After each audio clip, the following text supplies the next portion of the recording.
आज आपण plum cake तयार केलेला आहे खास क्रिसमससाठी.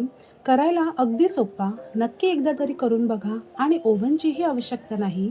हा आपण कढईमध्ये अगदी सोप्या पद्धतीने बनवलेला आहे. मैद्याऐवजी गव्हाचे पीठ वापरले तरीही चालेल.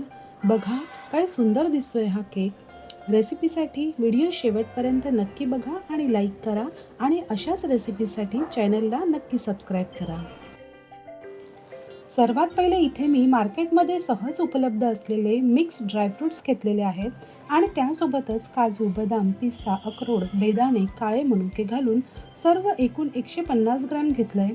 ह्यामध्ये तुम्ही आवडीप्रमाणे ड्रायफ्रूट्स कमी जास्त करू शकता.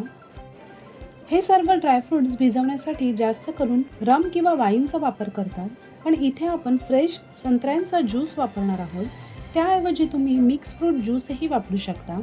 इथे जवळपास 1.5 कप रसामध्ये हे ड्रायफ्रूट्स कमीत कमी तासभर तरी भिजवत ठेवायचे आहेत आणि ट्रेडिशनल रेसिपीमध्ये तरी अगदी 15 दिवसही भिजवून ठेवतात. चला हे आता मुरत ठेवूया. तोपर्यंत पॅनमध्ये 1 कप साखर घालून त्यात पाणी न घालता अशा पद्धतीने पसरवून ठेवायची आहे. ती हळूहळू कॅरमलाइज्ड होईल. तोपर्यंत दुसरीकडे 7 ते 8 वेलची, 1 इंच दालचिनी, 7 ते 8 काळे मिरी, 4 ते 5 लवंग, 1 चमचा साखर, पाव चमचा सुंठ पावडर आणि अगदी थोडेसे जायफळ घालून वाटून घ्यायचे. साखर इकडे हळूहळू वितळते. आधी अजिबात न हलवता ती पूर्ण वितळली आणि अशा पद्धतीने स्मूथ कॅरमलाइज झाली की त्यात अगदी थोडे थोडे करून 1 कप पाणी घालायचे. पण पाणी घालताना अगदी थोडे थोडे आणि सावकाश घालायचे आहे. ते घालताना गॅसची फ्लेम अगदी लो ठेवायची. सर्व पाणी घालून झाले आणि व्यवस्थित मिक्स केले की 5 मिनिटं चांगले उकळून घ्यायचे आणि नंतर ते पूर्ण थंड करून घ्यायचे.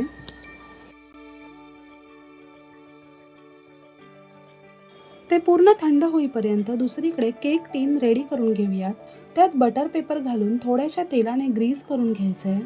तसेच केक कढईमध्ये बनवणार आहोत, त्यामुळे कढई प्रीहीटला ठेवायची आहे आणि त्यात खाली तळाला मीठ घालून त्यावर असा स्टँड ठेवूया आणि गच्च झाकण ठेवून लो टू मीडियम हीटवर प्रीहीट करून घ्यायची आहे.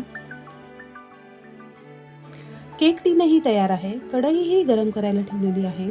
ही सर्व तयारी झाल्यावरच ड्राय आणि वेट इन्ग्रेडियंट मिक्स करून घ्यायचे आहेत, कारण बॅटर तयार झाल्यावर ते लगेच टीनमध्ये ट्रान्सफर करून बेक व्हायला ठेवायचे आहे.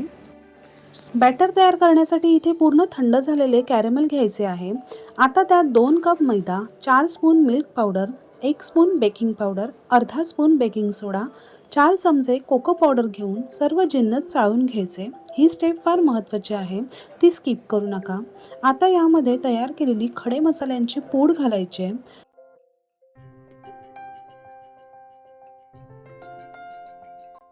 नंतर ह्यात ज्यूसमध्ये भिजवलेले सर्व ड्रायफ्रूट्स आणि ज्यूस घालूयात. आता हे व्यवस्थित मिक्स करून घ्यायचं आहे आणि यामध्ये अर्धा कप तेल घालायचे. तेलाऐवजी बटरचाही वापर करू शकता. व्हॅनिला इसेन्स घालून हे पटापट व्यवस्थित मिक्स करून बॅटर लगेच टीनमध्ये ओतायचे. हे बॅटर असे घट्टच ठेवायचे आहे, कारण जर ते सैलसर इतर केकसारखे केले तर सर्व ड्रायफ्रूट्स खाली केकच्या तळाला जाऊन बसतात. त्यामुळे हे असे घट्ट असले का ड्रायफ्रूट्स व्यवस्थित सर्व बाजूनी केकमध्ये पसरलेले राहतात. वरती घालण्यासाठी थोडे ड्रायफ्रूट्स ठेवले होते, ते घालून घेऊयात. हे पूर्णपणे ऑप्शनल आहे. आता कढईमध्ये टीन ट्रान्सफर करूयात. आता हा केक लो फ्लेमवर तासभर आरामात बेक होऊन द्यायचा आहे. अजिबात खोलून बघण्याची गरज नाही. फक्त 45 मिनिट्स नंतर एकदा खोलून बघा. अशी सुरी घालून चेक करूयात. तिला थोडे बॅटर लागलेले आहे, त्यामुळे अजून 15 ते 20 मिनिटं झाकण ठेवून बेक होऊन देऊया. आता पूर्ण तासभर झालेला आहे.